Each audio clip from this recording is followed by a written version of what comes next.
Continue, ayan, nakapag-login na ako kasi na-verify ko na yung question. So, click compose. Ayan na. So, dito ko ilalagay yung recipient. So, kunyari, nasa adjan.com ka.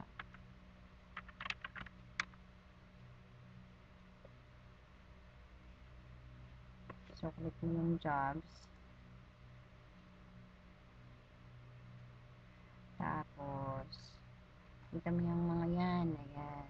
Merong mga jobs dyan, diba? So, for example, gusto mong applyan yung, gusto mong applyan yung, kunyari, itong kindergarten teacher. At least 30,000 bahts sa bangko. So, siyempre babasahin mo muna yan kung ano nakalagay dyan. Yan, usually minsan may nilalagay naman silang number, phone number. So, it's up to you kung gusto mo tawagan yan.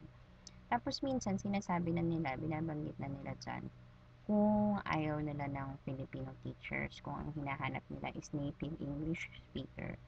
So, ibig sabihin, yung mga parang-rang. Tapos, kita mo tong email address niya. So, ito yung pangalan ng company, Sarasaswita Edron Cloud School. So, balik ako dito. So, gawa ko ng email. Send ko to. Tapos, subject. Sabihin natin pwede mga applicate. Lagay mo application or natin mo ulit yun. Ito. Pwede mong i-copy ito. Yan. Kunyari, yan yung hinahanap nila. So, application for full-time kindergarten teacher. Yan. Tapos, syempre, gawa ka ng message mo. So, may concern, for example, may concern. I would like to apply as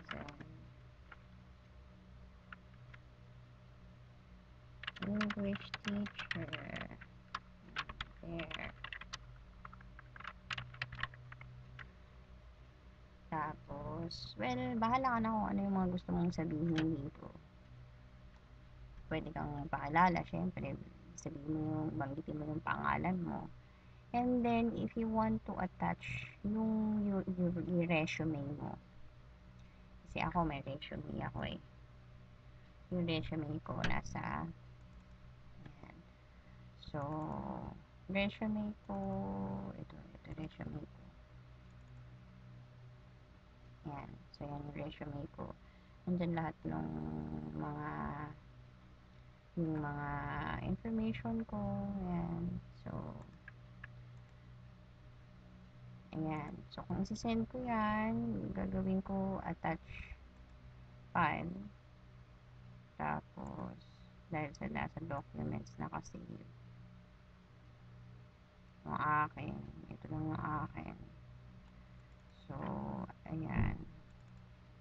So, i-attach ko yan. Open. And then, ayan. Nag-a-adding document. Nag-a-add attachment siya. So, hintayin mo lang yan matapos.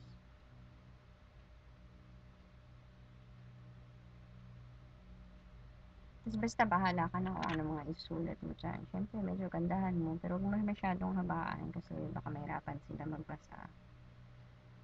Pwede mo rin i-start yan na I am Lillian and I am Filipino. Tapos, I like to apply as an English teacher. So, bahala ka na sa mga palabok.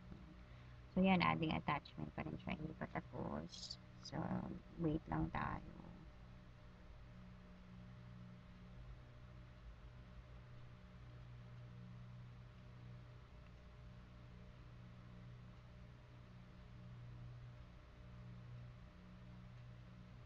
Ayan. So, one attachment na siya.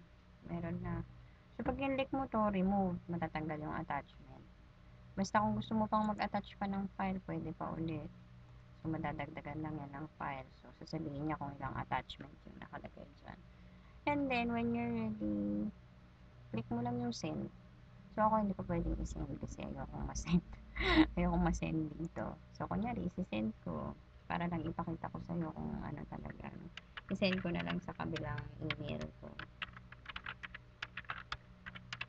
Ayan. So, para makita mo kung ano magiging itsura niyan. Send ko siya.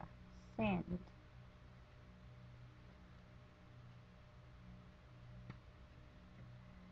There. So, malalaman mo pag na-send na. Kasi pag click mo tong send items, ayun siya. Application for full-time kindergarten teacher. Pero akin, sinend ko siya dun sa sa isa kong email address kasi ayoko i-send dun. Makatawagan ako or whatever. So, makita mo yung attachment na sa send siya. Send box. Yun lang. So, every time lang na mag-a-apply ka, punta ka lang dyan, harap ka lang dyan. Ayan, meron din dito.